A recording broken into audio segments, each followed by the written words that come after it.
Kerala PSC പരീക്ഷയിൽ maths എന്ന് പറയുന്ന മേഖലയുമായി ബന്ധപ്പെട്ട് സംഖ്യകൾ എന്ന് പറയുന്ന ടോപ്പിക്കുമായി ബന്ധപ്പെട്ട കുറച്ച് പ്രീവിയസ് ചോദ്യങ്ങളാണ് ഇന്ന് നിങ്ങളുടെ മുന്നിലേക്ക് പരിചയപ്പെടുത്തുന്നത്. സംഖ്യകൾ എന്ന് പറയുന്ന ടോപ്പിക്കിന്റെ ഒന്നാമത്തെ ഭാഗം, അതായത് പ്രീവിയസ് ക്വസ്റ്റ്യൻ പേപ്പറിലെ ചോദ്യങ്ങൾ പരിചയപ്പെടുത്തുന്ന ഒന്നാമത്തെ ഭാഗമാണ് ഇവിടെ നിങ്ങളുടെ മുന്നിലേക്ക് പരിചയപ്പെടുത്തുന്നത്. പ്രീവിയസ് ആയിട്ട് പരീക്ഷകളിൽ ചോദിച്ചിരിക്കുന്ന ചോദ്യ പേപ്പറിലെ ചോദ്യങ്ങൾ നമ്മൾ പഠിച്ചുകൊണ്ടിരിക്കുകയാണ്. കഴിഞ്ഞ 3 ക്ലാസ്സിലൂടെയായിട്ട് 3 പ്രധാനപ്പെട്ട ചോദ്യ പേപ്പറിലെ കാര്യങ്ങൾ നമ്മൾ പരിചയപ്പെട്ടു. ഇന്നൊരു ടോപ്പിക് അടിസ്ഥാനമായിട്ട് സംഖ്യകൾ എന്ന് പറയുന്ന ടോപ്പിക്കുമായി ബന്ധപ്പെട്ടിട്ടുള്ള കുറച്ച് ചോദ്യങ്ങൾ സെലക്ട് ചെയ്തിട്ടുണ്ട്. അതുമായി ബന്ധപ്പെട്ടിട്ടുള്ള കാര്യങ്ങളാണ് നമ്മളിവിടെ ഒന്ന് പരിചയപ്പെടാനായിട്ട് പോകുന്നത്. അപ്പൊ സംഖ്യകൾ എന്ന് പറയുന്ന ടോപ്പിക്കിന്റെ ഒന്നാമത്തെ ക്ലാസ്സാണ് ഇവിടെ പരിചയപ്പെടുത്തുന്നത്. ഇവിടെ നമ്മൾ ആദ്യമായിട്ട് പരിചയപ്പെടുന്ന ചോദ്യം, താഴെ കൊടുത്തിരിക്കുന്ന സംഖ്യകളിൽ 2 കൊണ്ട് നിശേഷം ഹരിക്കാവുന്ന സംഖ്യ ഏത് എന്നാണ് നമ്മുടെ ചോദ്യം. PSC മുൻവർഷങ്ങളിൽ ചോദിച്ച ഒരു ചോദ്യമാണ്. തന്നിരിക്കുന്ന സംഖ്യകൾ നമ്മൾ കാണുമ്പോൾ എങ്ങനെയാണ് ആ ഒരു സംഖ്യ 2 കൊണ്ട് ഡിവൈഡ് ചെയ്യാൻ പറ്റുമോ ഇല്ലയോ എന്ന് മനസ്സിലാക്കേണ്ടത്. അതാണ് നമ്മളിവിടെ പ്രധാനമായിട്ടും പഠിക്കാനായിട്ട് പോകുന്നത്. ഏതൊരു സംഖ്യയും 2 കൊണ്ട് ഡിവൈഡ് ചെയ്യാൻ പറ്റും എന്ന് പറഞ്ഞാൽ അതൊരു ഇരട്ട സംഖ്യ ആയിരിക്കണം. നമുക്ക് എല്ലാവർക്കും അറിയാവുന്ന കാര്യമാണ്. ഒരു സംഖ്യയെ 2 കൊണ്ട് ഡിവൈഡ് ചെയ്യാൻ പറ്റുമെന്ന് പറഞ്ഞാൽ അതെന്തായിരിക്കും? അതൊരു ഇരട്ട സംഖ്യ ആയിരിക്കും. ഇരട്ട സംഖ്യ എന്ന് പറഞ്ഞാൽ അതിന്റെ അവസാനത്തെ ഡിജിറ്റ് എന്ന് പറയുന്നത് ഒന്നെങ്കിൽ 0 ആയിരിക്കും, അല്ലെങ്കിൽ ഏതെങ്കിലും ഒരു ഇരട്ട നമ്പർ ആയിരിക്കും. അതായത് 2, 4, 6, 8 ഇതിൽ ഏതെങ്കിലും ഒരു നമ്പർ ആയിരിക്കും അവസാനം വരിക. അങ്ങനെയാണെങ്കിൽ നമുക്ക് പറയാൻ പറ്റും ആ ഒരു നമ്പർ എന്താണ്, പൂർണ്ണമായിട്ടും 2 കൊണ്ട് ഡിവൈഡ് ചെയ്യാൻ പറ്റുമെന്ന്. അങ്ങനെയാണെങ്കിൽ ഇവിടെ തന്നിരിക്കുന്നതിൽ ഓപ്ഷൻ എ നോക്കുമ്പോൾ 7 ആണ്, ഒറ്റ സംഖ്യയാണ്. 5 ഒറ്റ സംഖ്യയാണ്. 9 ഒറ്റ സംഖ്യയാണ്. 8 ഒരു ഇരട്ട സംഖ്യയാണ്. അതായത് അവസാനത്തെ ഡിജിറ്റ് മാത്രം നോക്കിക്കൊണ്ട് 3, 5, 4, 8 എന്ന് പറയുന്നതാണ് ഇവിടെ നമ്മൾ ഉത്തരം എന്നതിലേക്ക് നമുക്ക് എത്തിച്ചേരാനായിട്ട് പറ്റും. അപ്പൊ ഇവിടെ നമ്മൾ ബേസിക് ആയിട്ട് അറിഞ്ഞിരിക്കേണ്ടത്, ഒരു ഇരട്ട സംഖ്യ അല്ലെങ്കിൽ എല്ലാ ഇരട്ട സംഖ്യകളും 2 കൊണ്ട് പൂർണ്ണമായിട്ട് ഡിവൈഡ് ചെയ്യാൻ പറ്റും. അതായത് അതിന്റെ അവസാനത്തെ ഡിജിറ്റ് ഒന്നെങ്കിൽ 0 ആകാം, അല്ലെങ്കിൽ 2 ആകാം, അല്ലെങ്കിൽ 4 ആകാം, അല്ലെങ്കിൽ 6 ആകാം, അല്ലെങ്കിൽ 8 ആകാം.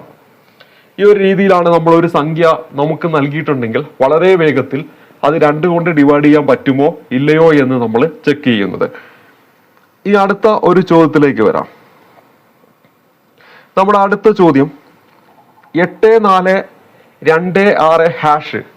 ഈ സംഖ്യയിൽ ഹാഷിന്റെ സ്ഥാനത്ത് ഏത് അക്കം ചേർത്താൽ അത് 3ന്റെ ഗുണിതമാകും എന്നാണ് നമ്മുടെ ചോദ്യമായിട്ട് തന്നിരിക്കുന്നത്. പ്രീവിയസ് ആയിട്ട് ചോദിച്ചിരിക്കുന്നതാണ്. ഇവിടെ തന്നിരിക്കുന്ന 4 ഓപ്ഷനിൽ ഏത്, ഈ ഹാഷ് എന്ന് പറയുന്ന ഈ ഒരു ഭാഗത്ത് ഏത് നമ്പർ നമ്മൾ കൊടുത്തു കഴിഞ്ഞാൽ തന്നിരിക്കുന്ന 8, 4, 2, 6 ഹാഷ് അതിനെ നമുക്ക് 3 കൊണ്ട് പൂർണ്ണമായിട്ട് ഡിവൈഡ് ചെയ്യാൻ പറ്റുമെന്നാണ് നോക്കേണ്ടത്. ഒരു നമ്പർ 3 കൊണ്ട് പൂർണ്ണമായിട്ടും ഡിവൈഡ് ചെയ്യാൻ പറ്റുമോ എന്ന് എങ്ങനെയാണ് ചെക്ക് ചെയ്യുക എന്നതാണ് ഇവിടെ നമ്മൾ ആദ്യം മനസ്സിലാക്കേണ്ടത്. തന്നിരിക്കുന്ന നമ്പർ നമ്മൾ പരിശോധിക്കുക. ആ നമ്പറിലെ ഓരോ സംഖ്യയുടെയും അക്കങ്ങൾ കൂട്ടുക.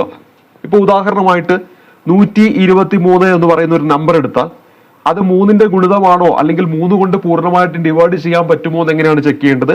1 + 2 + 3 ചെയ്യുക. അപ്പൊ നമുക്കിവിടെ കിട്ടുന്നത് 6 ആണ്. അതിനർത്ഥം 123 എന്താണ്, പൂർണ്ണമായിട്ടും ഈ പറയുന്ന 3 കൊണ്ട് ഡിവൈഡ് ചെയ്യാൻ പറ്റുമെന്ന് പറയാൻ പറ്റും. അതേ ലോജിക്ക് തന്നെയാണ് ഇവിടെ നമ്മൾ ഉപയോഗിക്കേണ്ടത്. 8, 4, 2, 6 ഹാഷ് എന്നതാണ് നമ്മുടെ ചോദ്യം. അപ്പൊ 8 + 4 + 2 + 6 + ഹാഷ്. അപ്പൊ എന്താണ്, 8ഉം 4ഉം 12, 12ഉം 2ഉം 14, 14ഉം 6ഉം ചെയ്താൽ 20 കിട്ടും. ഇനി നമുക്ക് ഈ ഹാഷിന്റെ സ്ഥാനത്ത് നമ്മൾ പുട്ട് ചെയ്യേണ്ട നമ്പർ എന്ന് പറയുന്നത് 3ന്റെ ഗുണിതമായിട്ട് വരുന്ന ഒരു നമ്പർ ആയിരിക്കണം. അതായത് ഉദ്ദേശിക്കുന്നത് 20നോട് 1 കൂട്ടിയാൽ നമുക്ക് എന്ത് കിട്ടും? 21 കിട്ടില്ലേ? ആ 21 എന്ന് പറയുന്നത് 3ന്റെ ഗുണിതമാണ്. അതായത് നമ്മൾ ഹാഷിന്റെ സ്ഥാനത്ത് 1 കൊടുത്തു കഴിഞ്ഞാൽ 8, 4, 2, 6, 1 എന്ന് പറയുന്ന നമ്പർ 3ന്റെ ഗുണിതമാണെന്നാണ് അർത്ഥമാക്കുന്നത്. എന്നാൽ നമ്മുടെ ഓപ്ഷനിൽ 1 ഇല്ലാത്തത് കൊണ്ട് തന്നെ തന്നിരിക്കുന്ന ഓപ്ഷനിൽ ഏത് അവിടെ പുട്ട് ചെയ്താലാണ് 3ന്റെ ഗുണിതമാകുക എന്നാണ് ചെക്ക് ചെയ്യേണ്ടത്. നമുക്കറിയാം, ഇനി തൊട്ടടുത്ത് വരുന്ന 3ന്റെ ഗുണിതം എന്ന് പറയുന്നത് 24 ആണ്. 24, അതായത് 4 കൊടുത്തു കഴിഞ്ഞാൽ ഓൾറെഡി നമുക്കിപ്പോൾ സമ്മ് കിട്ടിയിരിക്കുന്നത് 20 ആണ്. അതിനോട് 4 കൂട്ടിക്കഴിഞ്ഞാൽ 24 കിട്ടും. അതായത് ഈ ഹാഷിന്റെ സ്ഥാനത്ത് നമ്മൾ 4 കൊടുത്തു കഴിഞ്ഞാൽ 8, 4, 2, 6, 4 എന്ന് പറയുന്ന നമ്പർ എന്താണ്? പൂർണ്ണമായിട്ടും 3 കൊണ്ട് ഡിവൈഡ് ചെയ്യാൻ പറ്റുന്ന നമ്പറാണ്. അങ്ങനെയാണെങ്കിൽ ഇവിടെ ഓപ്ഷൻ ഡി ആണ് നമ്മുടെ ഉത്തരമായിട്ട് വരേണ്ടത്. ഇവിടെ നമ്മൾ മനസ്സിലാക്കേണ്ട പോയിന്റ് എന്ന് പറയുന്നത്, തന്നിരിക്കുന്ന ഒരു നമ്പർ 3 കൊണ്ട് ഹരിക്കാൻ പറ്റുമോ എന്ന് ചോദിച്ചാൽ നമ്മൾ എന്ത് ചെയ്താൽ മതി? അതിലെ ഓരോ അക്കങ്ങളും എടുത്ത് കൂട്ടി നോക്കുക. അപ്പോൾ നമുക്ക് കിട്ടുന്ന തുക എന്ന് പറയുന്നത് 3ന്റെ ഗുണിതമാണെങ്കിൽ നമുക്ക് പറയാം ആ മൊത്തത്തിലുള്ള നമ്പറിനെ 3 കൊണ്ട് ഹരിക്കാമെന്ന്. ഇപ്പൊ നമ്മൾ ഈ ഒരു നമ്പർ തന്നെ നമ്മൾ നോക്കുന്നു. 8 + 4 12, 12ഉം 2ഉം 14, 14ഉം 6ഉം 20, 20ഉം 4ഉം 24. 24 എന്ന് പറയുന്നത് 3ന്റെ ഗുണിതമാണ്.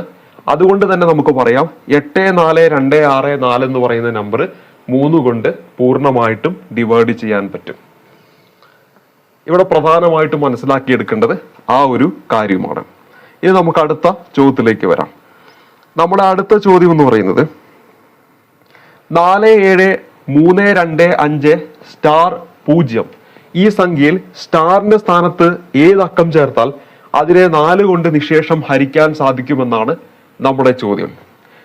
ഒരു നമ്പർ നമുക്ക് തരുന്നു, അത് എത്ര വലിയ നമ്പർ ആയിക്കോട്ടെ, അതിനെ 4 കൊണ്ട് എങ്ങനെയാണ് ഡിവൈഡ് ചെയ്യാൻ പറ്റുമോ ഇല്ലയോ എന്ന് ചെക്ക് ചെയ്യുക. നമ്മൾ അതിന്റെ അവസാനത്തെ 2 ഡിജിറ്റ് മാത്രം എടുത്താൽ മതി. ഉദാഹരണമായിട്ട് 4, 8, 3, 2, 4 എന്ന് പറയുന്ന ഒരു നമ്പർ തന്നിട്ട് ഇത് 4 കൊണ്ട് ഡിവൈഡ് ചെയ്യാൻ പറ്റുമോ എന്ന് ചോദിച്ചാൽ നിങ്ങൾ ഈ അവസാനത്തെ 2 ഡിജിറ്റ് മാത്രം എടുക്കുക. ആ 2 ഡിജിറ്റ് 4 കൊണ്ട് ഡിവൈഡ് ചെയ്യാൻ പറ്റുമോ എന്ന് നോക്കുക. ഇവിടെ നോക്കുമ്പോൾ 24 എന്ന് പറയുന്നത് 4ന്റെ ഗുണിതമാണ്. അപ്പോൾ നമുക്ക് പറയാൻ പറ്റും 4, 8, 3, 2, 4 എന്ന് പറയുന്ന നമ്പർ പൂർണ്ണമായിട്ടും 4 വെച്ച് ഡിവൈഡ് ചെയ്യാൻ പറ്റുമെന്ന്. ആ ഒരു ലോജിക്കാണ് നമ്മുടെ ഈ ഒരു ചോദ്യത്തിൽ നമ്മൾ ഉപയോഗിക്കേണ്ടത്. 4, 7, 3, 2, 5 സ്റ്റാർ 0 എന്നാണ് നമ്മുടെ ചോദ്യം. അതിൽ സ്റ്റാറിന്റെ ഭാഗത്ത് ഏത് നമ്പർ നമ്മൾ കൊടുക്കണം? ഞാൻ പറഞ്ഞു തന്നിരിക്കുന്ന നമ്പർ 4 കൊണ്ട് ഡിവൈഡ് ചെയ്യാൻ പറ്റണം. അങ്ങനെയാണെങ്കിൽ അവസാനത്തെ 2 ഡിജിറ്റ് എന്ന് പറയുന്നത് 4ന്റെ ഗുണിതമായിരിക്കണം. ഞാനിവിടെ 0 കൊടുത്തെങ്കിൽ 4ന്റെ മറ്റൊരു കണ്ടീഷൻ കൂടെ ഓർത്തിരിക്കണം. അതായത് ഒന്നെങ്കിൽ അവസാനത്തെ 2 ഡിജിറ്റ് എന്ന് പറയുന്നത് 4ന്റെ ഗുണിതം, അതല്ലെങ്കിൽ അവസാനത്തെ 2 ഡിജിറ്റ് എന്ന് പറയുന്നത് 00, അവസാനത്തെ 2 ഡിജിറ്റ് എന്ന് പറയുന്നത് 00. അങ്ങനെയാണെങ്കിൽ നമ്മുടെ ഓപ്ഷനിലേക്ക് വരുമ്പോൾ 0, 1, 3, 5 എന്നിങ്ങനെയാണ് കൊടുത്തിരിക്കുന്നത്. അപ്പൊ ഇവിടെ നമുക്ക് എന്ത് ചെയ്യാം? 0 നമുക്ക് കൊടുത്തു കഴിഞ്ഞാൽ ഈ മൊത്തത്തിലുള്ള നമ്പർ 4 കൊണ്ട് പൂർണ്ണമായിട്ടും ഹരിക്കാൻ പറ്റും.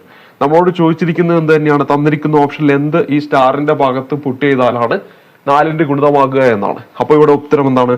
ഓപ്ഷൻ എ ആണ് ഉത്തരമായിട്ട് വരിക. ഇനി സപ്പോസ് ഇപ്പൊ ഓപ്ഷനിൽ ഈ പറയുന്ന 0ന് പകരം അവിടെ 4 വിചാരിക്കുക. അപ്പൊ നമ്മൾ ഏതാണ് ചൂസ് ചെയ്യേണ്ടത്? 4 ചൂസ് ചെയ്യേണ്ടത്. കാരണം എന്താണ്? ഇവിടെ 40 എന്നായിട്ടുണ്ടെങ്കിലും അത് 4ന്റെ ഗുണിതമായിട്ട് മാറും. എന്തുകൊണ്ടാണ്?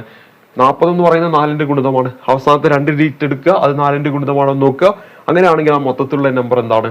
4ന്റെ ഗുണിതമാണെന്ന് നമുക്ക് പറയാനായിട്ട് പറ്റും. അപ്പൊ നമ്മളിവിടെ 2 എന്ന് പറയുന്ന നമ്പർ കൊണ്ട് ഒരു നമ്പറിനെ ഡിവൈഡ് ചെയ്യാൻ പറ്റുമോ എന്ന് എങ്ങനെയാണെന്ന് നമ്മൾ ചെക്ക് ചെയ്തു. അതിനുശേഷം 3ന്റെ നമ്മൾ പരിചയപ്പെട്ടു. ഇപ്പോൾ ഇതാ ഈ ഒരു ചോദ്യത്തിലൂടെ 4ന്റെ നമ്മൾ പരിചയപ്പെട്ടു കഴിഞ്ഞു. ഇനി അടുത്ത ചോദ്യത്തിലേക്ക് വരാം. അടുത്ത ചോദ്യം എന്ന് പറയുന്നത് താഴെ കൊടുത്തിരിക്കുന്ന സംഖ്യകളിൽ 5 കൊണ്ട് നിശേഷം ഹരിക്കാവുന്ന സംഖ്യ ഏത്? താഴെ കൊടുത്തിരിക്കുന്ന സംഖ്യയിൽ 5 കൊണ്ട് നിശേഷം ഹരിക്കാവുന്ന സംഖ്യ ഏത്? അപ്പൊ ഇവിടെ ഒരു വലിയ നമ്പർ നമ്മളെ മുന്നിലേക്ക് തരികയാണ്. ആ ഒരു നമ്പർ 5 കൊണ്ട് ഹരിക്കാൻ പറ്റുമോ ഇല്ലയോ എന്ന് എങ്ങനെയാണ് നമ്മൾ കാൽക്കുലേഷൻ ഒന്നും ചെയ്യാതെ ഒറ്റയടിക്ക് കണ്ടുപിടിക്കുക? അതാണ് നമ്മളിവിടെ മുന്നത്തെ ചോദ്യങ്ങളിലൂടെ ഒക്കെ നമ്മൾ പരിചയപ്പെട്ടു വന്നത്. 5ന്റെ കേസിലേക്ക് വരുമ്പോൾ എത്ര വലിയ സംഖ്യ ആയിക്കോട്ടെ, ഉദാഹരണമായിട്ട് 2, 3, 4, 5, 6, 7, 8, 0 എന്ന് പറയുന്ന ഒരു സംഖ്യ തന്നു എന്ന് വിചാരിക്കുക. ഈ ഒരു സംഖ്യ 5 കൊണ്ട് ഡിവൈഡ് ചെയ്യാൻ പറ്റുമോ എന്ന് ചോദിച്ചാൽ അതിന്റെ അവസാനത്തെ ഡിജിറ്റ് മാത്രം നോക്കുക. അവസാനത്തെ ഡിജിറ്റ് ഒന്നെങ്കിൽ 0 അല്ലെങ്കിൽ 5 ആണെങ്കിൽ നമുക്ക് പറയാം ആ ഒരു നമ്പറിനെ പൂർണ്ണമായിട്ടും 5 കൊണ്ട് ഡിവൈഡ് ചെയ്യാൻ പറ്റുമെന്ന്. ഞാനിവിടെ തന്ന എക്സാമ്പിളിൽ അവസാനത്തെ ഡിജിറ്റ് 0 ആണ്. അതുകൊണ്ട് പറയാം 2, 3, 4, 5, 6, 7, 8, 0 എന്ന് പറയുന്ന നമ്പർ 5 കൊണ്ട് ഡിവൈഡ് ചെയ്യാൻ പറ്റുമെന്ന്. ഇത്തരത്തിൽ നമ്മുടെ ഓപ്ഷനിലേക്ക് വരുമ്പോൾ ഇവിടെ എ എന്ന് പറയുന്ന ഓപ്ഷനിൽ 7 ആണ്. അപ്പൊ അത് 5 കൊണ്ട് ഡിവൈഡ് ചെയ്യാൻ പറ്റില്ല. ഇവിടെ 8 ബിയിൽ, അതും പറ്റത്തില്ല. ഡിന്റെ കേസിലേക്ക് വരുമ്പോൾ ഇവിടെ നൽകിയിരിക്കുന്നത് 6 എന്നാണ്, അപ്പൊ അതും പറ്റത്തില്ല. പിന്നെ സി ആണ് ഇവിടെ 5 എന്ന് കൊടുത്തിരിക്കുന്നത്. അപ്പൊ 4, 3, 2, 5 എന്ന് പറയുന്ന നമ്പർ പൂർണ്ണമായിട്ടും 5 കൊണ്ട് ഡിവൈഡ് ചെയ്യാൻ പറ്റും. ഒരുപക്ഷെ ഓപ്ഷനിൽ 4, 3, 2, 0 എന്നായിരുന്നെങ്കിലും പറയാൻ പറ്റും. കാരണം അവസാനത്തെ ഡിജിറ്റ് 0 ആയതുകൊണ്ട് അത് 5 കൊണ്ട് പൂർണ്ണമായിട്ടും ഡിവൈഡ് ചെയ്യാനായിട്ട് പറ്റും. അപ്പൊ എങ്ങനെയാണ് ഒരു പർട്ടിക്കുലർ നമ്പർ നമുക്ക് തന്നാൽ അത് 5 കൊണ്ട് ഡിവൈഡ് ചെയ്യാൻ പറ്റുമോ ഇല്ലയോ എന്ന് ചെക്ക് ചെയ്യേണ്ടത് എന്നത് ഇവിടെ മനസ്സിലായെന്ന് വിചാരിക്കുന്നു. ഇനി അടുത്ത പ്രീവിയസ് ആയിട്ട് ചോദിച്ച മറ്റൊരു ചോദ്യത്തിലേക്ക് വരാം. നമ്മുടെ അടുത്ത ചോദ്യം ഇതാണ്. താഴെ പറയുന്നവയിൽ 6ന്റെ ഗുണിതമായത് ഏത് എന്നാണ് നമ്മുടെ അടുത്ത ചോദ്യമായിട്ട് തന്നിരിക്കുന്നത്. ഇവിടെ തന്നിരിക്കുന്ന 4 ഓപ്ഷനുകൾ നമ്മൾ പരിശോധിക്കുന്നു. നമ്മൾ ഹരിച്ചൊന്നും നോക്കാതെ തന്നെ എങ്ങനെയാണ് വളരെ വേഗത്തിൽ ഒരു നമ്പർ 6ന്റെ ഗുണിതമാണോ അല്ലയോ എന്ന് നമ്മൾ ചെക്ക് ചെയ്യുന്നത് നോക്കാം. ഒരു സംഖ്യയെ 6 കൊണ്ട് നിശേഷം ഹരിക്കാമെങ്കിൽ ആ സംഖ്യയുടെ ഘടകം, അതായത് 6ന്റെ ഘടകമാണ് ഏതെന്ന് പറയുന്നത് 3 എന്ന് പറയുന്നത്. അതായത് 6നെ പൂർണ്ണമായിട്ട് ഡിവൈഡ് ചെയ്യാൻ പറ്റുന്ന 1ഉം 2ഉം 3ഉം എന്താണ് ഈ 6ന്റെ ഘടകങ്ങളാണ്. അതേപോലെ തന്നെ 6ഉം. അപ്പൊ ഇവിടെ നമ്മൾ നോക്കുമ്പോൾ എന്താണ് ഈ 3 ഇങ്ങോട്ട് എടുക്കുക. 3 കൊണ്ട് ആ ഒരു നമ്പറിനെ പൂർണ്ണമായിട്ടും ഡിവൈഡ് ചെയ്യാൻ പറ്റുമെങ്കിൽ 6 കൊണ്ടും അതിനെ ഡിവൈഡ് ചെയ്യാൻ പറ്റുമെന്നതാണ് നമ്മൾ മനസ്സിലാക്കേണ്ടത്. എങ്ങനെയാണ് ഒരു നമ്പറിനെ 3 കൊണ്ട് ഡിവൈഡ് ചെയ്യാൻ പറ്റുമോ ഇല്ലയോ എന്ന് ചെക്ക് ചെയ്യേണ്ടത് നമ്മൾ ഓൾറെഡി പഠിച്ചു. തന്നിരിക്കുന്ന നമ്പറിന്റെ ഓരോ അക്കങ്ങളും കൂട്ടി നോക്കുക. കിട്ടുന്ന തുക 3 കൊണ്ട് ഡിവൈഡ് ചെയ്യാൻ പറ്റുമെങ്കിൽ, അല്ലെങ്കിൽ 3ന്റെ ഗുണിതമാണെങ്കിൽ ആ നമ്പറിനെ നമുക്ക് 3 കൊണ്ട് ഡിവൈഡ് ചെയ്യാൻ പറ്റും. അപ്പൊ ഇവിടെ നമ്മൾ നോക്കുമ്പോൾ 3, 8, 2, 4, 4 എന്നാണ് കൊടുത്തിരിക്കുന്നത്. 8ഉം 3ഉം കൂട്ടുമ്പോൾ 11, 11ഉം 2ഉം 13, 13ഉം 4ഉം 17, 17ഉം 4ഉം ചെയ്താൽ നമുക്ക് എന്താണ് കിട്ടുന്നത് 21. നമുക്ക് മനസ്സിലാക്കാൻ പറ്റും 21 എന്ന് പറയുന്നത് 3ന്റെ ഗുണിതമാണ്. അപ്പോൾ നമുക്ക് പറയാം ഈ ഒരു നമ്പർ എന്ന് പറയുന്നത് 6ന്റെ ഗുണിതമാണെന്ന് പറയാൻ പറ്റും. ഇനി മറ്റൊരു എക്സാമ്പിളിലേക്ക് വരാം. 2, 8ഉം കൂട്ടിയാൽ 10, 10, 1, 11, 11ഉം 3ഉം 14, 14ഉം 6ഉം 20. 3ന്റെ ഗുണിതമല്ല, അപ്പൊ അത് 6ന്റെയും ഗുണിതമല്ല. ഇനി 3, 2, 5, 5ഉം കൂട്ടുമ്പോൾ 10, 18, 26. അതും എന്തല്ല 3ന്റെ ഗുണിതമല്ല, അപ്പൊ അതും എന്താണ് 6ന്റെ ഗുണിതമല്ല. 2, 7, 9, 9ഉം 4ഉം 13, 1ഉം 14ഉം 2ഉം 16. അപ്പൊ അതും എന്തല്ല ഈ പറയുന്ന 3ന്റെ ഗുണിതമല്ല. അപ്പൊ നമുക്ക് പറയാം 6 കൊണ്ട് ഡിവൈഡ് ചെയ്യാൻ പറ്റത്തില്ല, അല്ലെങ്കിൽ ഗുണിതമല്ല. അപ്പൊ ഈ ഒരു രീതിയിലാണ് നമ്മൾ തന്നിരിക്കുന്ന ഒരു നമ്പർ 6 കൊണ്ട് ഡിവൈഡ് ചെയ്യാൻ പറ്റുമോ ഇല്ലയോ എന്ന് നമ്മൾ ചെക്ക് ചെയ്യുന്നത്. അപ്പൊ ഇവിടെ നമ്മൾ 3ന്റെ കാര്യങ്ങൾ പഠിച്ചു വെച്ചാൽ അത് 6ന്റെ കേസിൽ നമുക്ക് എന്ത് ചെയ്യാൻ പറ്റും, ഉപയോഗിക്കാനായിട്ട് പറ്റുമെന്നാണ് ഇവിടെ മനസ്സിലാക്കേണ്ടത്. മറ്റൊരു ചോദ്യത്തിലേക്ക് വരാം. നമ്മുടെ പരീക്ഷയ്ക്ക് ചോദിച്ച ചോദ്യം ഇതാണ്. താഴെ കൊടുത്തിരിക്കുന്ന സംഖ്യകളിൽ 7 കൊണ്ട് നിശേഷം ഹരിക്കാവുന്ന സംഖ്യ ഏത്? 7 കൊണ്ട് നിശേഷം ഹരിക്കാവുന്ന സംഖ്യ ഏത് തന്നിരിക്കുന്ന ഓപ്ഷനിൽ എന്നാണ് നമുക്ക് കണ്ടുപിടിക്കേണ്ടത്. നമ്മൾ 7 കൊണ്ട് നിശേഷം ഹരിക്കാൻ പറ്റുമോ എന്ന് പറയുന്ന ആ ഒരു മെത്തേഡ്, അതായത് കണ്ടുപിടിക്കാനുള്ള ഒരു സിമ്പിൾ ടിപ്പ് എന്ന് പറയുന്നത്, ഒന്നെങ്കിൽ നിങ്ങൾക്ക് ഈ തന്നിരിക്കുന്ന നമ്പറിനെ 7 വെച്ച് ഹരിച്ചു നോക്കാം. അതല്ലെങ്കിൽ ഇനി പറയാൻ പോകുന്ന മെത്തേഡ് നിങ്ങൾക്ക് വേണമെങ്കിൽ യൂസ് ചെയ്യാം. ഏതാണോ നിങ്ങൾക്ക് എളുപ്പം അത് നിങ്ങൾക്ക് ഫോളോ ചെയ്യാം. നമ്മുടെ ചോദ്യത്തിൽ ഞാൻ ആദ്യം ഈ ചോദ്യത്തിന്റെ ഉത്തരം എന്ന് പറയുകയാണ്. ഇവിടെ ഉത്തരം എന്ന് പറയുന്നത് ഓപ്ഷൻ ബി ആണ് നമ്മുടെ ഉത്തരമായിട്ട് വരുന്നത്. ഇനി എങ്ങനെയാണ് അത് കണ്ടുപിടിച്ചതെന്നും കൂടെ ഞാനിവിടെ പറയാം. അപ്പൊ ഞാനിവിടെ 2 ഓപ്ഷനുകൾ എടുക്കും. എ എന്ന് പറയുന്ന ഓപ്ഷനും ബി എന്ന് പറയുന്ന ഓപ്ഷനും. ഇത് രണ്ടും ഉപയോഗിച്ചിട്ട് 7 കൊണ്ട് ഒരു നമ്പറിനെ ഡിവൈഡ് ചെയ്യാൻ പറ്റുമോ ഇല്ലയോ എന്ന് എങ്ങനെയാണ് കണ്ടുപിടിക്കുക എന്നത് മനസ്സിലാക്കി തരാം. അപ്പൊ ആദ്യം ഞാനിവിടെ എടുക്കുന്നത് 4, 1, 9, 4, 4 എന്ന് പറയുന്ന നമ്മുടെ ഉത്തരമാണ് എടുക്കുന്നത്. അപ്പൊ നോക്കാം നമ്മുടെ ഉത്തരം എന്താണ്. 4, 4, 1, 9, 4, 4 എന്നതാണ് ഉത്തരം. ഒന്നാമത്തെ സ്റ്റെപ്പ് എന്ന് പറയുന്നത് ഈ അവസാനത്തെ ഡിജിറ്റ് എടുക്കുക 4, അതിന്റെ ഡബിൾ എടുക്കുക, അപ്പോ 8. ഈ 8നെ റിമൈനിങ് ഉള്ള 4194, ആ 4 ഇങ്ങോട്ട് എടുത്തല്ലോ, ബാക്കി വരുന്നത് 4194 ആണ്. അതുമായിട്ട് നമുക്കിവിടെ കിട്ടിയ 8 കുറയ്ക്കുക. ഇങ്ങനെ ചെയ്യുമ്പോൾ നമുക്കിവിടെ 6 വരും, ഇവിടെ 8 വരും. 4, 1, 8, 6 എന്നാണ് ഇപ്പോൾ വരുന്നത്. ഇനി ഇത് തുടർന്ന് പോകണം. ഇവിടെ നമ്മൾ 6 അതിനെ ഇങ്ങോട്ട് എടുക്കുക, തുടർന്ന് നമ്മൾ അതിന്റെ ഡബിൾ എടുക്കുക. 6 × 2 12. ഇനി അവശേഷിക്കുന്ന 412 ആ 12 കുറയ്ക്കുക. ഇപ്പൊ ഇവിടെ നമുക്ക് 406 എന്നാണ് കിട്ടുക. എപ്പോഴാണോ 2 ഡിജിറ്റിലേക്ക് എത്തിച്ചേരുന്നത് അതുവരെ നമ്മൾ ഈ സ്റ്റെപ്പ് മുന്നോട്ട് കൊണ്ടുപോകണം. ഇനി അടുത്ത സ്റ്റെപ്പിൽ ഈ 6 ഇങ്ങോട്ട് എടുക്കുക. 6 ഇങ്ങോട്ട് എടുക്കുമ്പോൾ 6ന്റെ ഡബിൾ എടുക്കുക. അപ്പൊ നമുക്ക് 12 എന്ന് കിട്ടും. അത് ബാക്കി വരുന്നതുമായിട്ട് കുറയ്ക്കുക. ഇപ്പോൾ നമുക്കിവിടെ 8 വരും, ഇവിടെ നമുക്ക് 28 എന്ന് വരും. ഈ അവസാനം നമുക്ക് ലഭിക്കുന്ന ആ 2 ഡിജിറ്റ് ഉണ്ടല്ലോ, ആ 2 ഡിജിറ്റ് എന്ന് പറയുന്ന 7ന്റെ ഗുണിതമാണോ എന്ന് ചെക്ക് ചെയ്യുക. 7ന്റെ ഗുണിതമാണ് എങ്കിൽ നമ്മൾ എടുത്തിരിക്കുന്ന ഈ നമ്പർ 41944 എന്ന് പറയുന്ന ഈ നമ്പർ എന്തായിരിക്കും? 7 കൊണ്ട് ഡിവൈഡ് ചെയ്യാൻ പറ്റുന്നതാണ്. അപ്പൊ നമുക്കിപ്പോ 28 കിട്ടി. അതെന്താണ്? 7 കൊണ്ട് ഡിവൈഡ് ചെയ്യാൻ പറ്റുന്നതാണ്. 7 × 4 28. അങ്ങനെയാണെങ്കിൽ 41944 എന്ന് പറയുന്നത് 7ന്റെ ഗുണിതമായിട്ടുള്ള ഒരു നമ്പർ ആണെന്ന് പറയാം. അല്ലെങ്കിൽ 7 കൊണ്ട് നിശേഷം ഹരിക്കാൻ പറ്റുന്ന നമ്പർ ആണെന്ന് പറയാം. ഇതേപോലെ തന്നെ നമ്മൾ എ എന്ന് പറയുന്ന ഓപ്ഷൻ നമ്മൾ എടുക്കാന്ന് വിചാരിക്കുക. നമ്മൾ ഓപ്ഷൻ എ എടുത്തിരിക്കുകയാണ്. 41942 ആണ്. ഞാൻ ആദ്യം ഈ 2 എടുത്തു, അതിന്റെ ഡബിൾ എടുത്തു, അപ്പൊ 4 വന്നു, ബാക്കിയുള്ളതുമായി കുറച്ചു. ഇവിടെ നമുക്ക് കിട്ടുന്നത് 4190 എന്നാണ്. ഇനി നമ്മൾ ആ 0 ഇങ്ങോട്ട് എടുക്കുകയാണെങ്കിൽ അതിന്റെ ഡബിൾ എടുത്താൽ എന്താ? 0 തന്നെയാണ് വരിക. അപ്പൊ പിന്നെ അത് നമ്മൾ നോക്കേണ്ട ആവശ്യമില്ല, മാറ്റങ്ങളൊന്നും വരത്തില്ല. പിന്നെ ആ 9 ഇങ്ങോട്ട് എടുക്കുക. 9 എടുക്കുമ്പോൾ അതിന്റെ ഡബിൾ എടുത്താൽ എന്ത് പറ്റും? 18 എന്നാണ് വരിക. അത് കുറച്ച് കഴിഞ്ഞാൽ നമുക്കിവിടെ 3 വരും. പിന്നെ ഇവിടെ നമുക്ക് 23 എന്ന് പറയുന്നത് എന്തല്ല? 7ന്റെ ഗുണിതമല്ലല്ലോ. അപ്പൊ നമുക്ക് പറയാൻ പറ്റും ആ ഒരു നമ്പർ 41942 എന്ന് പറയുന്നത് 7 കൊണ്ട് ഹരിക്കാൻ പറ്റാത്ത നമ്പർ ആണെന്ന് പറയാൻ പറ്റും. അപ്പൊ ഈ 2 ഓപ്ഷനിലൂടെ നമുക്ക് എന്ത് ചെയ്യാൻ പറ്റും? എന്താണ് 7 കൊണ്ട് എങ്ങനെയാണ് ഒരു നമ്പർ ഹരിക്കാൻ പറ്റുമോ ഇല്ലയോ എന്ന് കണ്ടുപിടിക്കുക എന്ന് മനസ്സിലായെന്ന് വിചാരിക്കുന്നു. ഒന്നെങ്കിൽ നിങ്ങൾക്ക് ഡയറക്റ്റ് ഓപ്ഷനിൽ പോയിട്ട് ഹരിച്ചു നോക്കാം, അല്ലെങ്കിൽ ഈ ഒരു മെത്തേഡ് ഉപയോഗിച്ചുകൊണ്ട് നിങ്ങൾക്ക് കണ്ടുപിടിക്കാനായിട്ട് പറ്റുന്നതാണ്. ഇനി നമ്മൾ അടുത്തായിട്ട് പരിചയപ്പെടാൻ പോകുന്ന ചോദ്യം സംഖ്യകൾ എന്ന് പറയുന്ന ടോപ്പിക്കുമായി ബന്ധപ്പെട്ട്. താഴെ കൊടുത്തിരിക്കുന്ന സംഖ്യകളിൽ 8 കൊണ്ട് നിശേഷം ഹരിക്കാൻ കഴിയാത്ത സംഖ്യ ഏത്? കഴിയാത്ത സംഖ്യ എന്നാണ് ചോദിച്ചിരിക്കുന്നത്. അപ്പൊ ഇവിടെ നമ്മൾ ബേസിക് കാര്യങ്ങൾ അറിഞ്ഞിരിക്കണം. നമ്മൾ 2ന്റെ കേസിൽ നമ്മൾ പറഞ്ഞു അവസാനത്തെ ഡിജിറ്റ് എന്ന് പറയുന്ന ഒന്നെങ്കിൽ 0 ആകാം, അല്ലെങ്കിൽ ഇരട്ട സംഖ്യയാകാം.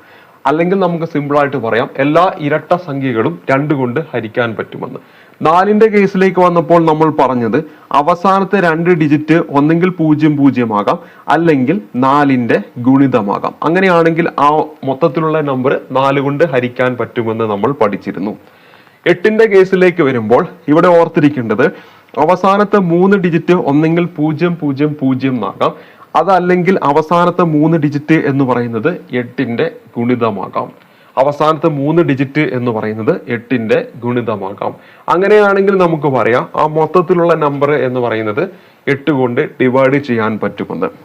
അപ്പോൾ ഒരു കണ്ടീഷൻ എന്താണ്? അവസാനത്തെ 3 ഡിജിറ്റ് 0 ആകാം, അവസാനത്തെ 3 ഡിജിറ്റ് ഒരുമിച്ച് എടുത്താൽ അത് 8ന്റെ ഗുണിതമാകാം. ഇനി ഇവിടെയും ഒരു കാര്യം കൂടെ ശ്രദ്ധിക്കുക, ഇത് കുറച്ചും കൂടി എളുപ്പത്തിൽ കണ്ടുപിടിക്കാനായിട്ട്. ഞാൻ പറഞ്ഞു അവസാനത്തെ 3 ഡിജിറ്റ് എടുത്തു കഴിഞ്ഞാൽ അത് 8ന്റെ ഗുണിതമാണെങ്കിൽ ആ മൊത്തത്തിലുള്ള നമ്പർ നമുക്ക് എന്തെന്ന് പറയാം? 8 കൊണ്ട് ഡിവൈഡ് ചെയ്യാൻ പറ്റുന്ന നമ്പർ ആണെന്ന് പറയാം. ഇപ്പോ നമ്മുടെ ഈ അവസാനത്തെ 3 ഡിജിറ്റ് എടുക്കുന്നു. അവിടെ നമുക്ക് ഈ ഒരു ഡിജിറ്റിലെ നമ്പർ എന്ന് പറയുന്നത് ഒരു ഇരട്ട സംഖ്യയാണെന്ന് വിചാരിക്കുക. ഒരു ഇരട്ട സംഖ്യയാണ് എന്ന് വിചാരിക്കുക. അങ്ങനത്തെ ഒരു കേസിൽ നമ്മൾ എന്ത് ചെയ്താൽ മതി? അവശേഷിക്കുന്ന ഈ 2 ഡിജിറ്റിലെ നമ്പർ ഉണ്ടല്ലോ, അത് 8ന്റെ ഗുണിതമാണോ എന്ന് നോക്കുക. അത് 8ന്റെ ഗുണിതമാണോ എന്ന് നോക്കുക. അങ്ങനെയാണെങ്കിൽ ഇത് മൊത്തത്തിൽ എന്തായിരിക്കും? 8ന്റെ ഗുണിതമായിരിക്കും. ആ മൊത്തത്തിലുള്ള നമ്പറും എന്തായിരിക്കും? 8ന്റെ ഗുണിതമായിരിക്കും. അത് നിങ്ങൾക്ക് പറയുമ്പോൾ മനസ്സിലാവും. നമ്മളിവിടെ എന്തായാലും ഒന്ന് ചോദ്യം ചെയ്തു പോകാം, അപ്പൊ നിങ്ങൾക്ക് മനസ്സിലാവും. ഞാൻ ഈ പറയുമ്പോൾ ചിലപ്പോൾ ചിലർക്കെങ്കിലും മനസ്സിലാവാത്തതുണ്ടായിരിക്കും. അപ്പൊ 2 കണ്ടീഷൻസ് ആണ് നമ്മൾ പറഞ്ഞത്. ഒന്നാമത്തെ കണ്ടീഷൻ അവസാനത്തെ 3 ഡിജിറ്റ് 000 ആയിരിക്കും. അടുത്ത കണ്ടീഷൻ എന്ന് പറയുന്നത് അവസാനത്തെ 3 ഡിജിറ്റ് ഒരുമിച്ചെടുത്താൽ അത് 8ന്റെ ഗുണിതമായിരിക്കും. അങ്ങനെയാണെങ്കിൽ ആ മൊത്തത്തിലുള്ള നമ്പറിനെ എത്ര വലിയ നമ്പർ ആയിക്കോട്ടെ നമുക്ക് പറയാൻ പറ്റും 8ന്റെ ഗുണിതമാണെന്ന്. ഇപ്പോൾ നമ്മൾ ഈ ഒരു ചോദ്യത്തിൽ പറഞ്ഞിരിക്കുന്നത് എന്താണ്? 8ന്റെ ഗുണിതമല്ലാത്ത സംഖ്യ കണ്ടുപിടിക്കാനാണ് നമ്മളോട് പറഞ്ഞിരിക്കുന്നത്, അല്ലെങ്കിൽ ഹരിക്കാൻ പറ്റാത്ത സംഖ്യ കണ്ടുപിടിക്കാനാണ് പറഞ്ഞിരിക്കുന്നത്. അപ്പൊ ഇവിടെ നോക്കുമ്പോൾ അവസാനത്തെ 3 ഡിജിറ്റ് 0 ആണ്. അപ്പൊ നമുക്ക് പറയാൻ പറ്റും ഇത് 8ന്റെ എന്താണ്? ഗുണിതമാണ്. അപ്പൊ നമ്മുടെ ഉത്തരം അതല്ല, നമ്മളോട് പറഞ്ഞിരിക്കുക ഹരിക്കാൻ പറ്റാത്തതാണ്. ഇനി അവസാനം നമ്മൾ നോക്കുമ്പോൾ ഇവിടെ നോക്ക് 200 എന്നാണ് കൊടുത്തിരിക്കുന്നത്. അപ്പോൾ ഇവിടെ അത് എന്ന് പറയുന്നത് എന്താണ്? 8ന്റെ ഗുണിതം തന്നെയാണ് അല്ലെ. ആ 2 മാത്രം ഇങ്ങോട്ട് എടുക്കുക, പിന്നെ 0 0 ആണ്, അത് പറ്റും. അപ്പൊ നമുക്കറിയാം 8 × 25 നമുക്കറിയാം 200 ആണ്. അപ്പം ഈ പറഞ്ഞ 2 7 5 6 2 0 0 എന്ന് പറയുന്നതിന് പൂർണ്ണമായിട്ട് നമുക്ക് എന്ത് ചെയ്യാൻ പറ്റും? 8 കൊണ്ട് ഹരിക്കാൻ പറ്റുമെന്ന് പറയാം. അപ്പൊ ഇതുമല്ല നമ്മുടെ ഉത്തരം എന്ന് പറയുന്നത്. ഇനി നോക്കുക, 5 5 7 1 4 8 8 ഇവിടെയാണ് ഞാൻ നേരത്തെ പറഞ്ഞ രീതി. അതായത് ഈ 4 ഒരു ഇരട്ട സംഖ്യയല്ലേ, 4 ഒരു ഇരട്ട സംഖ്യയാണ്. അങ്ങനെയാണെങ്കിൽ പിന്നെ നിങ്ങൾ 458 എന്ന് എടുക്കണ്ട, മറിച്ച് ഈ അവസാനത്തെ 88 മാത്രം എടുക്കുക. 88 8ന്റെ ഗുണിതമാണോ? അല്ലേ. 11 × 8 88. അങ്ങനെയാണെങ്കിൽ നമുക്ക് പറയാൻ പറ്റും ഈ മൊത്തത്തിലുള്ള നമ്പറും എന്താണ്? 8ന്റെ ഗുണിതമാണെന്ന് പറയാൻ പറ്റും. അപ്പൊ ഇതുമല്ല നമ്മുടെ ഉത്തരം. പിന്നെ നമ്മുടെ ഉത്തരം ഏത് തന്നെയായിരിക്കും? ഓപ്ഷൻ ഡി ആണ് നമ്മുടെ ഉത്തരമായിട്ട് വരിക. നോക്കുക, ഇവിടെ തന്നിരിക്കുന്നത് 322 എന്നാണ്. ആ 322 എന്ന് പറയുന്നത് 8ന്റെ ഗുണിതമാണോ? 8ന്റെ ഗുണിതമല്ല എന്ന് നമുക്ക് പറയാം. 8ന്റെ ഗുണിതമല്ല എന്ന് നമുക്ക് പറയാം. ഇവിടെ നമുക്കൊരു ടിപ്പിലൂടെ കണ്ടുപിടിക്കാം. നേരത്തെ ഞാൻ പറഞ്ഞു ഈ ഒരു ഭാഗത്ത് ഒരു ഇരട്ട സംഖ്യ ആണ് എങ്കിൽ പിന്നെ അവശേഷിക്കുന്ന ഈ 2 നമ്പർ നോക്കിയാൽ മതി എന്ന് പറഞ്ഞു. ഇനി ഈ ഒരു സ്ഥാനത്ത് വന്നിരിക്കുന്ന ഒരു ഒറ്റ സംഖ്യ, ഇപ്പൊ ഇവിടെ 3 ആണ് വന്നിരിക്കുന്നത്. അപ്പൊ ആ 322 എന്ന് പറയുന്നത് 8ന്റെ ഗുണിതമാണോ എന്ന് നമുക്ക് നോക്കണം. അതിനുവേണ്ടി നമ്മൾ ചെയ്യേണ്ട എന്ന് വെച്ചാൽ ഇതിനോട് നമ്മൾ എന്ത് ചെയ്യുക? 4 കൂട്ടുക. അതായത് ആ 22നോട് 4 കൂട്ടുക. അപ്പൊ 26 കിട്ടിയ അത് 8ന്റെ ഗുണിതമാണോ നോക്കുക? അല്ലല്ലോ. അപ്പൊ നമുക്ക് പറയാം 322 8ന്റെ ഗുണിതമല്ല. അതേപോലെ തന്നെ ആ മൊത്തത്തിലുള്ള നമ്പർ 6175322 എന്ന് പറയുന്നതും എന്തല്ല? 8ന്റെ ഗുണിതമല്ല എന്ന് നമുക്ക് പറയാം. അപ്പൊ ഇവിടെ നമ്മുടെ ഉത്തരം എന്താണ്? ഓപ്ഷൻ ഡി ആണ് നമ്മുടെ ഉത്തരമായിട്ട് വരിക. ഇത്രയും നേരം പറഞ്ഞ കാര്യങ്ങൾ, അതായത് 8ന്റെ കാര്യങ്ങൾ ഒരിക്കൽ കൂടി ഒന്നും കൂടെ പറയാം. അപ്പൊ നിങ്ങൾക്ക് കൃത്യമായിട്ടൊന്ന് മനസ്സിലാവുന്നതായിരിക്കും. വളരെ വേഗത്തിൽ ഒരിക്കൽ കൂടി ഒന്ന് റിവൈസ് ചെയ്യാം. ഒരു സംഖ്യ 8ന്റെ ഗുണിതമാണോ അല്ലയോ എന്ന് നമ്മൾ എങ്ങനെയാണ് ചെക്ക് ചെയ്യുന്നത്? അവസാനത്തെ 3 ഡിജിറ്റ് 0 ആണോ എന്ന് നോക്കുന്നു. അതല്ലെങ്കിൽ അവസാനത്തെ 3 ഡിജിറ്റ് 8ന്റെ ഗുണിതമാണോ എന്ന് നോക്കുന്നു. അടുത്ത കേസിൽ നമ്മൾ പറഞ്ഞത് ഈ ഒരു ഡിജിറ്റ്, അതായത് 100ാമത്തെ പൊസിഷനിൽ വരുന്ന ഡിജിറ്റ് ഒരു ഇരട്ട സംഖ്യയാണ് എങ്കിൽ ഈ അവസാനത്തെ ഈ 2 ഡിജിറ്റ് എടുത്തിട്ട് അത് 8ന്റെ ഗുണിതമാണോ എന്ന് നോക്കുക. അത് 8ന്റെ ഗുണിതമാണ് എങ്കിൽ നമുക്ക് മൊത്തത്തിൽ പറയാം ആ ഒരു നമ്പർ 8ന്റെ ഗുണിതമാണ് എന്ന്. ഇനി നമ്മൾ അടുത്തത് നമ്മൾ പറഞ്ഞത് ഈ അവസാനത്തെ ഈ അതായത് 100ാമത്തെ ഡിജിറ്റ് ഉണ്ടല്ലോ, അതൊരു ഒറ്റ സംഖ്യയാണെന്ന് വിചാരിക്കുക. 100ാമത്തെ ഡിജിറ്റ് ഒരു ഒറ്റ സംഖ്യയാണെങ്കിൽ ഈ അവശേഷിക്കുന്ന 2 ഡിജിറ്റിനോട് 4 കൂട്ടുക. എന്ത് കൂട്ടുക? 4 കൂട്ടുക. അപ്പൊ നമുക്ക് കിട്ടുന്ന നമ്പർ എന്ന് പറയുന്നത് ഒരു 8ന്റെ ഗുണിതമാണോ എന്ന് നോക്കുക. അങ്ങനെയാണെങ്കിൽ നമുക്ക് പറയാം എന്താണ്? ആ ഒരു നമ്പർ 8ന്റെ ഗുണിതമാണെങ്കിൽ മൊത്തത്തിലുള്ള ആ 3 ഡിജിറ്റും എന്താണ്? 8ന്റെ ഗുണിതമാണ്. അപ്പൊ ആ മൊത്തത്തിലുള്ള നമ്പർ എന്താണ്? 8ന്റെ ഗുണിതമാണെന്ന് പറയാൻ പറ്റും. ഉദാഹരണമായിട്ട് ഇപ്പൊ ഞാനിവിടെ 128 എടുത്തു. ഇതൊരു ഒറ്റ സംഖ്യയാണ്. ഞാൻ ഈ പറയുന്ന 28നോട് 4 കൂട്ടി 32 കിട്ടി. അപ്പൊ എന്താണ്? 32 എന്ന് പറയുന്നത് 8ന്റെ ഗുണിതമാണ്. അപ്പൊ 132 എന്താണ്? 8 കൊണ്ട് നമുക്ക് ഡിവൈഡ് ചെയ്യാൻ പറ്റും, അല്ലെങ്കിൽ 8ന്റെ ഗുണിതമാണ്. അങ്ങനെയാണെങ്കിൽ അവസാനം ഈ 128 വരുന്ന നമ്പർ ഉണ്ടല്ലോ, അപ്പം 2 5 3 1 3 1 2 8 അങ്ങനെ ഒരു നമ്പർ ഉണ്ടെങ്കിൽ ആ മൊത്തത്തിലുള്ള നമ്പർ നമുക്ക് എന്ത് ചെയ്യാൻ പറ്റും? 8 കൊണ്ട് ഡിവൈഡ് ചെയ്യാൻ പറ്റുമെന്ന് നമുക്ക് പറയാൻ പറ്റും. അപ്പൊ ഇവിടെ 8ന്റെ കേസിൽ മെയിനായിട്ട് ഓർത്തിരിക്കേണ്ട എന്താണ്? ഒന്നെങ്കിൽ അവസാനത്തെ 3 ഡിജിറ്റ് 0 ആയിരിക്കും, അതല്ലെങ്കിൽ 8ന്റെ ഗുണിതമായിരിക്കും. 8ന്റെ ഗുണിതമായിരിക്കും. ഇവിടെ നമ്മുടെ ഉത്തരം എന്താണ്? ഓപ്ഷൻ ഡി ആണ് നമ്മുടെ ഉത്തരമായിട്ട് വരേണ്ടത്. ഇനി അടുത്ത ചോദ്യത്തിലേക്ക് വരാം. നമ്മുടെ അടുത്ത ചോദ്യം, താഴെ കൊടുത്തിരിക്കുന്ന സംഖ്യകളിൽ 9 കൊണ്ട് നിശേഷം ഹരിക്കാവുന്ന സംഖ്യ ഏത്? അപ്പൊ നമ്മളിവിടെ 9 കൊണ്ട് നിശേഷം ഹരിക്കാവുന്ന സംഖ്യ ഏത് എന്നൊരു ചോദ്യം നമ്മളോട് ചോദിക്കുമ്പോൾ നമ്മൾ ഹരിച്ചൊക്കെ നിന്ന് കഴിഞ്ഞാൽ കുറെ സമയം നമുക്ക് നഷ്ടപ്പെടും. അവിടെ നമ്മൾ എന്ത് ടിപ്പാണ് ഉപയോഗിക്കുക എന്നതാണ് നമ്മളിവിടെ പഠിക്കാൻ പോകുന്നത്. ഒരു സംഖ്യ നമുക്ക് തരുന്നു, അത് എത്ര വലിയ സംഖ്യ ആയിക്കോട്ടെ, ആ സംഖ്യ 9 കൊണ്ട് ഹരിക്കാൻ പറ്റുമോ എന്ന് ചോദിച്ചാൽ നിങ്ങൾ ചെയ്യേണ്ട ഇത്രയേ ഉള്ളൂ. നമ്മൾ 3ന്റെ കേസിലേക്ക് എന്താണ് ചെയ്തത്? അതിലുള്ള എല്ലാ അക്കങ്ങളും എടുത്ത് കൂട്ടിയിട്ട് ആ തുക എന്ന് പറയുന്നത് 3ന്റെ ഗുണിതമാണോ എന്ന് നോക്കുന്നു. ആണെങ്കിൽ നമ്മൾ പറഞ്ഞു ആ നമ്പറിനെ 3 കൊണ്ട് ഹരിക്കാമെന്ന്. അതേ സെയിം ലോജിക്ക് തന്നെയാണ് ഇവിടെയും നമ്മൾ ഉപയോഗിക്കേണ്ടത്. ഒരു സംഖ്യയിലെ അക്കങ്ങളുടെ തുക 9ഓ 9ന്റെ ഗുണിതമോ ആയാൽ സംഖ്യയെ നമുക്ക് എന്തെന്ന് പറയാം? 9 കൊണ്ട് നിശേഷം ഹരിക്കാമെന്ന് പറയാം. നമുക്ക് ഈ ഒരു ചോദ്യം ചെയ്യുമ്പോൾ നിങ്ങൾക്ക് അത് മനസ്സിലാവും. ഇവിടെ നമ്മളൊരു ചോദ്യം ചെയ്യുന്നു. 42919 എടുക്കുക. 4ഉം 2ഉം കൂട്ടിയാൽ 6, 9ഉം 6ഉം കൂട്ടിയാൽ 15, 15ഉം 1ഉം കൂടെ കൂട്ടിയാൽ 16, 16ഉം 9ഉം കൂടെ കൂട്ടിയിട്ടുണ്ടെങ്കിൽ നമുക്ക് എത്ര കിട്ടും? 25 എന്നാണ് കിട്ടുക. 25 9ന്റെ ഗുണിതമാണോ? അല്ലല്ലോ. അപ്പൊ ഇതെന്താണ്? 9 കൊണ്ട് ഹരിക്കാൻ പറ്റില്ല, അല്ലെങ്കിൽ 9 കൊണ്ട് നിശേഷം ഹരിക്കാൻ പറ്റാത്ത നമ്പറാണ്. ഇവിടെ നോക്ക്, 2 2 4, 9 4 13, 13 2 15, 15 3 18, 15 9ന്റെ ഗുണിതമല്ലേ? അപ്പൊ 22923 എന്ന് പറയുന്നത് പൂർണ്ണമായിട്ടും 9 കൊണ്ട് ഹരിക്കാൻ പറ്റുന്ന നമ്പറാണ്. നമ്മുടെ ഉത്തരം എന്താണ്? ഓപ്ഷൻ ബി ആണ്. ഇവിടെ നോക്കുക, 7 3 10, 10 4 14, 14 2 16, 16 7 എത്രയാണ്? 16 7 എന്ന് പറയുന്നത് 23. 23 എന്ന് പറയുന്നത് 9ന്റെ ഗുണിതമാണോ? അല്ലല്ലോ. അപ്പൊ ഈ തന്നിരിക്കുന്ന 3 7 4 2 7നെ 9 കൊണ്ട് ഹരിക്കാൻ പറ്റില്ല. അടുത്ത് നോക്ക്, 7 5 12, 12ഉം 9ഉം എത്രയാണ് വരിക? 21. 21ഉം 0ഉം 21, 21ഉം 8ഉം എത്രയാ? 29.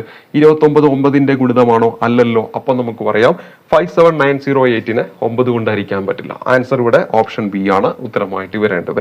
ഈ ഒരു രീതിയിലാണ് 9 കൊണ്ട് ഒരു പർട്ടിക്കുലർ നമ്പർ, എത്ര വലിയ നമ്പർ ആയിക്കോട്ടെ, അതിനെ ഹരിക്കാൻ പറ്റുമോ ഇല്ലയോ എന്ന് നമ്മൾ ചെക്ക് ചെയ്യുന്നത്. ഇനി നമ്മൾ അടുത്തായിട്ട് പരിചയപ്പെടാൻ പോകുന്ന ചോദ്യത്തിലേക്ക് വരാം. പരീക്ഷയ്ക്ക് ചോദിച്ച ചോദ്യമാണ്. താഴെ കൊടുത്തിരിക്കുന്ന സംഖ്യകൾ 10 കൊണ്ട് നിശേഷം ഹരിക്കാവുന്ന സംഖ്യ ഏത്? ഏതൊരാൾക്കും അറിയാം 10 കൊണ്ട് നിശേഷം ഹരിക്കാവുന്ന സംഖ്യ എന്ന് പറഞ്ഞാൽ അതിന്റെ അവസാനത്തെ ഡിജിറ്റ് എന്തായിരിക്കണം? 0 ആയിരിക്കണം. അപ്പൊ ഇവിടെ നോക്കുക, 3 1 2 5 6 5, അവസാനത്തെ ഡിജിറ്റ് 0 അല്ല. അപ്പോൾ അതല്ല നമ്മുടെ ഉത്തരം. 3 1 2 5 0 5, അതും അല്ല നമ്മുടെ ഉത്തരം. ഇനി ഇതാണ് നമ്മുടെ ഉത്തരമായിട്ട് വരിക. ഓപ്ഷൻ സി ആണ് നമ്മുടെ ഉത്തരം. അവസാനത്തെ ഡിജിറ്റ് 0 ആണ്. ഇവിടെ 2 ആണ്, അതുമല്ല നമ്മുടെ ഉത്തരമായിട്ട് വരിക. അപ്പൊ എങ്ങനെയാണ് ഒരു നമ്പർ, എത്ര വലിയ നമ്പർ ആയിക്കോട്ടെ, അത് 10 കൊണ്ട് ഹരിക്കാൻ പറ്റുമെന്ന് വെച്ചാൽ നിങ്ങൾ ഒറ്റ ഒരു കാര്യം നോക്കിയാൽ മതി. അവസാനത്തെ ഡിജിറ്റ് നോക്കിയാൽ മതി, അല്ലെങ്കിൽ ഒറ്റാമത്തെ പൊസിഷനിലുള്ള നമ്പർ ഏതാണെന്ന് നോക്കിയാൽ മതി. അപ്പൊ അത് 0 ആണെങ്കിൽ നമുക്ക് പറയാൻ പറ്റും മൊത്തത്തിലുള്ള നമ്പറിനെ നമുക്ക് എന്ത് ചെയ്യാൻ പറ്റും? 10 കൊണ്ട് ഹരിക്കാൻ പറ്റുമെന്ന്. ഇനി നമ്മുടെ അടുത്ത ചോദ്യത്തിലേക്ക് വരാം. അടുത്ത ചോദ്യം എന്ന് പറയുന്നത്, താഴെ കൊടുത്തിരിക്കുന്ന സംഖ്യകളിൽ 11 കൊണ്ട് നിശേഷം ഹരിക്കാവുന്ന സംഖ്യ ഏത് എന്നാണ് നമ്മുടെ ചോദ്യം. അപ്പോൾ നമുക്ക് വലിയൊരു നമ്പർ തന്നിട്ട് ഇത് 11 കൊണ്ട് ഹരിക്കാൻ പറ്റുമോ എന്ന് ചോദിക്കുമ്പോൾ നമ്മൾ ഹരിച്ചുകൊണ്ടിരുന്നു കഴിഞ്ഞാൽ പരീക്ഷയ്ക്ക് സമയങ്ങൾ പോകും. ആ ഒരു ചോദ്യം മാത്രമായിരിക്കും പിന്നെ നമ്മൾ മാക്സിമം ടൈം നമ്മൾ ചെയ്യുക. അപ്പൊ ഇവിടെ നമ്മൾ ഈ പറയുന്ന ടിപ്പുകൾ നമ്മൾ ഉപയോഗിച്ച് കഴിഞ്ഞാൽ നമുക്ക് വളരെ എളുപ്പത്തിൽ എന്ത് ചെയ്യാൻ പറ്റും? ഇത്തരത്തിലുള്ള ചോദ്യങ്ങളുടെ ഉത്തരത്തിലേക്ക് എത്താനായിട്ട് നമുക്ക് പറ്റും. അപ്പോൾ ഒരു സംഖ്യയെ 11 കൊണ്ട് നിശേഷം ഹരിക്കാവുന്നത് എങ്ങനെയാണ്? അതാണ് നമ്മൾ ഈ ഒരു ചോദ്യത്തിലൂടെ മനസ്സിലാക്കാനായിട്ട് പോകുന്നത്. ഇപ്പൊ ഞാനിവിടെ ഒരു എക്സാമ്പിൾ എടുത്തിരിക്കുകയാണ്. എക്സാമ്പിൾ എന്ന് പറയുന്നത് ഞാനിപ്പോൾ ബി ഓപ്ഷൻ എടുത്തിരിക്കുകയാണ്. ബി എന്ന് പറയുന്ന ഓപ്ഷൻ എടുത്തിരിക്കുകയാണ്. അപ്പൊ നോക്കാം, 3 4 9 5 7 1 4, ഇതാണ് ഞാനിവിടെ എടുത്തിരിക്കുന്ന എക്സാമ്പിൾ. അതായത് ബി എന്ന് പറയുന്ന ഓപ്ഷനാണ് എടുത്തത്. ഇനി നമ്മൾ എന്താ ചെയ്യേണ്ടതെന്ന് വെച്ചാൽ, ഇതിൽ ഇടവിട്ടുള്ള സംഖ്യകളുടെ തുക കാണുക. അതായത് 3ഉം 9ഉം കൂട്ടിയാൽ നമുക്ക് ലഭിക്കുന്നത് 12, 12ഉം 7ഉം കൂട്ടിയാൽ നമുക്ക് ലഭിക്കുന്നത് 19, 19ഉം 4ഉം കൂട്ടിയാൽ നമുക്ക് ലഭിക്കുന്നത് 23. ഇനി 4ഉം 5ഉം കൂട്ടിയാൽ ലഭിക്കുന്നത് 9, 9ഉം 1ഉം കൂട്ടിയാൽ കിട്ടുന്നത് 10. ഇത് തമ്മിലുള്ള ഡിഫറൻസ് എടുക്കുക, 13. ഇത് 11ന്റെ ഗുണിതമാണോ? അവിടെ ഉത്തരമായിട്ട് വരേണ്ടത് 11ന്റെ ഗുണിതമല്ലോ. അങ്ങനെയാണെങ്കിൽ നമുക്ക് പറയാം 3 4 9 5 7 1 4 എന്ന് പറയുന്ന ഈ ഒരു നമ്പർ എന്തല്ല? 11ന്റെ ഗുണിതമല്ല എന്ന് പറയാം. അപ്പൊ ഇത്തരത്തിൽ നമ്മൾ ഇടപെട്ടിട്ടുള്ള നമ്പറുകൾ എടുത്ത് തുക കണ്ടുപിടിച്ച് കുറച്ചു കഴിഞ്ഞാൽ ഒന്നെങ്കിൽ നമുക്ക് 0 കിട്ടും, അല്ലെങ്കിൽ നമുക്ക് 11 കിട്ടും, അല്ലെങ്കിൽ നമുക്ക് 11ന്റെ ഗുണിതം കിട്ടും. ഇങ്ങനെയാണെങ്കിൽ നമുക്ക് പറയാം ആ ഒരു നമ്പറിനെ പൂർണ്ണമായിട്ടും 11 കൊണ്ട് ഹരിക്കാൻ പറ്റും, അല്ലെങ്കിൽ 11ന്റെ ഗുണിതമാണെന്ന്. നിലവിലെ നമ്മുടെ ഓപ്ഷൻ ബിയിൽ നമുക്ക് 13 കിട്ടിയത്. അപ്പൊ നമുക്ക് പറയാം 3495714 എന്ന് പറയുന്നത് 11ന്റെ ഗുണിതമല്ല. ഇനി ഓപ്ഷൻ എ ഒന്ന് എടുത്തു നോക്കാം. നമ്മൾ ഇനി അടുത്ത് എടുക്കുന്നത് ഓപ്ഷൻ എ ആണ്. ഓപ്ഷൻ എ എന്ന് പറയുന്നത് 8294627 എന്നാണ്. 8294627.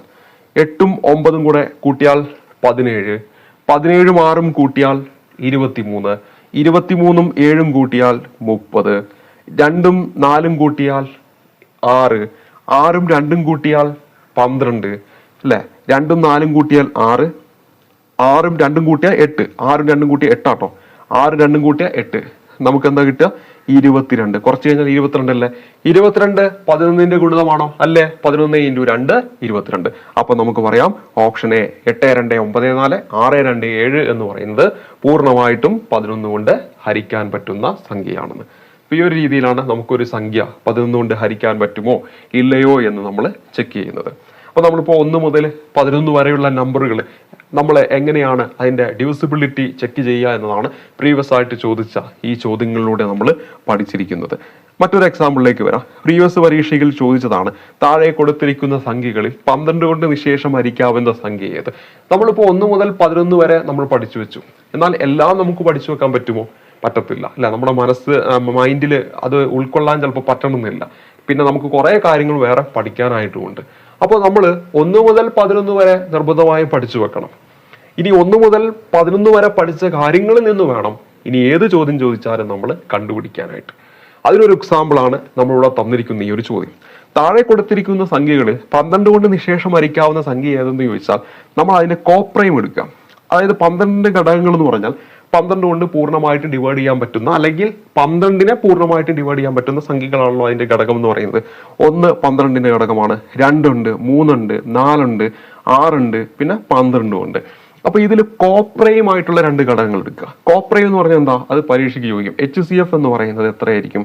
1 ആയിരിക്കും. അങ്ങനെയാണെങ്കിൽ ഞാൻ ഈ 3ഉം 4ഉം എടുത്താൽ അതിന്റെ HCF എത്രയാ? 1 അല്ലേ? അങ്ങനെയാണെങ്കിൽ ഈ 3ഉം 4ഉം ഇങ്ങോട്ട് എടുത്തു.